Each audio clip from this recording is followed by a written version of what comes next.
Assalamualaikum warahmatullahi wabarakatuh. Saya akan membacakan buku yang berjudul Perjalanan Menuju Hidayah. Doa.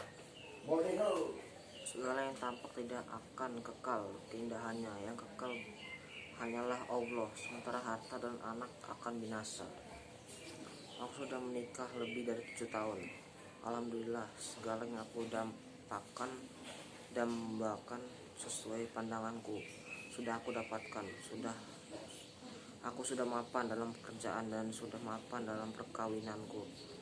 Yang kukeluhkan hanyalah rasa bosan. Aku dan istriku belum juga dianugerahi seorang anak. Aku pun mulai diliputi kejemuan.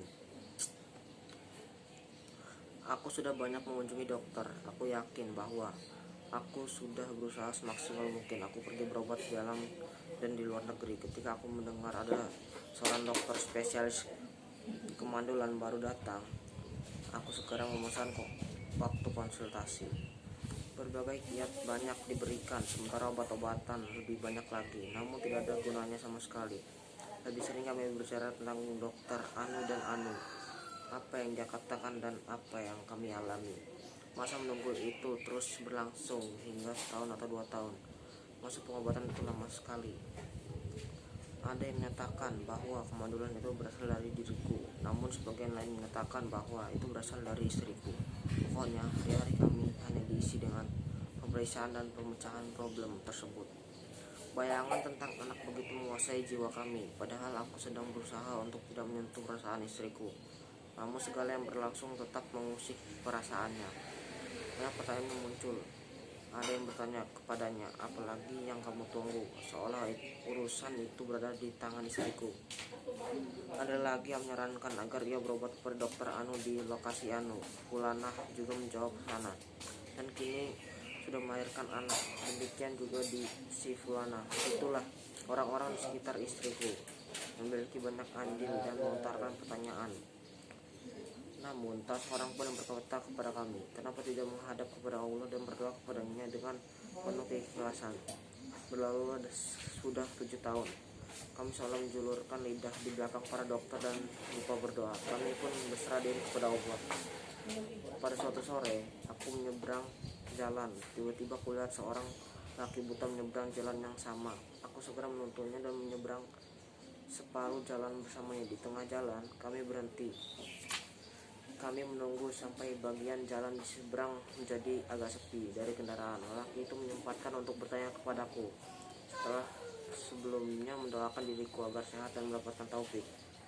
Anda sudah menikah? Sudah. Jawabku. Ia bertanya lagi, sudah punya anak? Allah belum menakdirkannya, jawabku kepadanya. Sudah 7 tahun kami menunggu kabar gembira itu. Kami pun menyeberang jalan.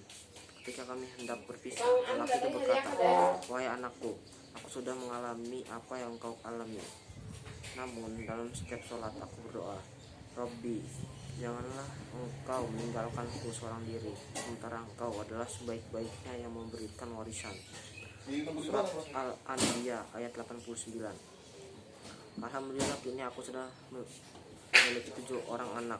Lelaki tua itu menekan tanganku sambil berkata, jangan lupa berdoa. Sebelumnya aku tidak mengharapkan nasihat seperti itu. Aku sudah mendapatkan sesuatu yang hilang. Aku menceritakan kejadian itu kepada istriku. Kami pun tertarik memperbincangkannya. Kenapa selama ini kami tidak berdoa? Padahal segala sesuatu sudah kami cari dan sudah kami coba. Semua dokter sudah kami dengarkan ucapannya dan sudah pernah kami ketuk pintu rumahnya.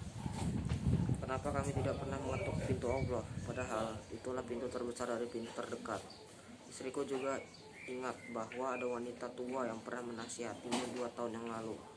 Hendaknya engkau berdoa. Namun, sebagaimana dikisahkan istriku, kala itu kami sudah memiliki banyak jam konsultasi bersama banyak dokter, sehingga kami sudah terbiasa mengkonsultasikan persoalan kami dengan para dokter tersebut tanpa rasa khawatir atau gelisah. Hanya sebatas konsultasi saja, kami hanya menyelidiki cara menyembuhkan yang terbatas saja. Sebagai salah satu ikhtiar, kami pun menghadap kepada Allah dengan sepenuh hati. Dalam sholat wajib dan juga sholat di tengah malam, kami berusaha mencari waktu-waktu di mana doa mudah terkabulkan. Persangkaan kami tidaklah sia-sia, kami pun juga tidak ditolak. Bahkan Allah membuka pintu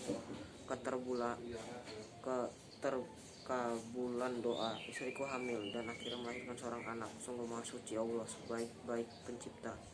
Kami tidak bisa menyembunyikan gembiraan dan sukacita. Namun ini yang selalu kami baca berulang-ulang ialah, ya Rabbi kami, anugerahkanlah kepada kami istri-istri kami dan keturunan kami sebagai penyenang hati kami, dan jadikanlah kami iman bagi orang-orang yang bertakwa. Surat Al-Furqan ayat 74. Cukup sekian yang saya bacakan. Apabila ada kesalahan dalam membaca, mohon maafkan. Saya akhiri, wassalamualaikum warahmatullahi wabarakatuh.